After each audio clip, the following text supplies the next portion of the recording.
Bienvenue. Alors voilà, on vit dans un monde où tout, absolument tout, se passe en ligne. Du coup, la façon dont on se présente professionnellement sur le net, eh bien ça peut tout changer. C'est vraiment ça qui fait la différence entre passer inaperçu et décrocher une opportunité en or. Mais la grande question, c'est comment on fait pour sortir du lot quand on débute, quand on n'a pas encore des années d'expérience à son actif. C'est un vrai défi. Parce qu'on le sait bien, un simple CV en papier, ça ne suffit plus pour capter l'attention. On se noie vite dans la masse. Bon, rentrons dans le vif du sujet. Le problème avec le CV classique, c'est qu'il est statique. C'est un document figé, il ne vit pas. Et dans l'univers ultra dynamique du web, il perd très très vite de son impact. Et c'est là que le CV digital entre en jeu. Alors qu'est-ce que c'est exactement ? Eh bien, c'est beaucoup plus qu'un simple fichier. C'est une version vivante de son parcours. Une version qui peut inclure des vidéos, des liens cliquables vers des projets, des infographies. En fait, il ne se contente pas de dire ce qu'on a fait, il le montre.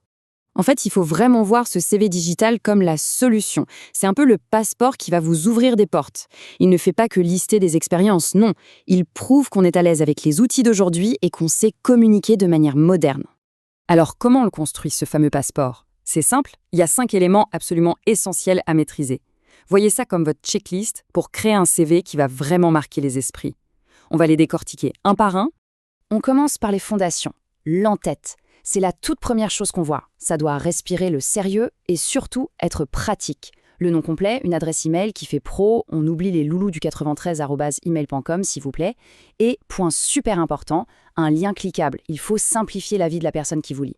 Juste en dessous, le résumé. C'est votre mini-pitch. En quelques lignes à peine, il faut répondre à 4 questions clés. Qui suis-je ? Qu'est-ce que je sais faire ? Ce que je recherche ? Et surtout, quelle est ma valeur ajoutée ? C'est ça qui va donner envie de lire le reste. On en vient à un point crucial, l'expérience. L'erreur que beaucoup font, c'est de croire que seuls les emplois en entreprise comptent. C'est totalement faux. Un projet étudiant, une mission de bénévolat, un side project, tout ça, c'est de l'expérience. Ce qui compte, ce n'est pas le titre du poste, mais ce qu'on a accompli et ce qu'on a appris. Ok, donc le CV a fait son job. Il a ouvert la porte. Maintenant, il faut convaincre. Et c'est là que le portfolio entre en scène. C'est l'étape suivante, celle qui amène la preuve concrète de ce qu'on avance dans le CV. Il faut bien voir comment les deux se complètent. Le CV, lui, il raconte l'histoire, il donne le contexte du parcours. Le portfolio, lui, c'est la preuve par l'image. Il montre les exemples, les réalisations, le talent à l'œuvre. L'un raconte, l'autre prouve. Les deux sont indissociables. Et comme pour le CV, un bon portfolio repose sur quelques piliers solides. En voici 5. Ce sont les 5 éléments indispensables pour construire une vitrine qui soit à la fois simple et super percutante. Pour la présentation, rien de tel qu'un exemple concret. Voilà une mission qui est claire, concise et qui donne envie. En juste 2 phrases, on a tout compris. L'identité, la compétence et l'objectif. C'est super puissant. Ici, le mot d'ordre, c'est la sélection. Qualité avant quantité, toujours. Il vaut mieux présenter 3 projets exceptionnels que 10 projets moyens.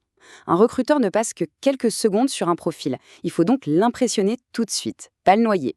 Pour chaque projet, c'est simple, un visuel, un lien et 2 petites phrases pour expliquer le contexte et ce que vous avez fait. Et ça, c'est une image qu'il faut garder en tête. Un portfolio, c'est une vitrine.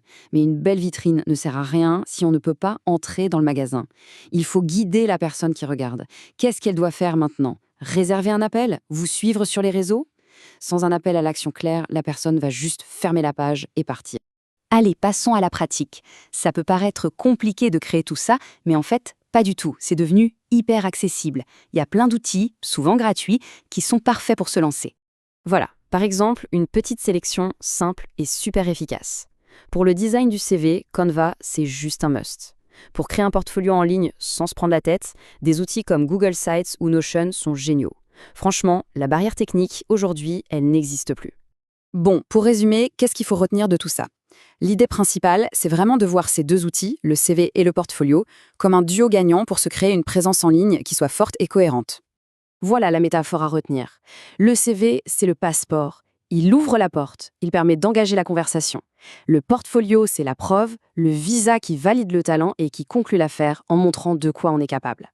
La question finale est donc toute simple. Par quoi on commence ? Mettre à jour son CV sur Canva ?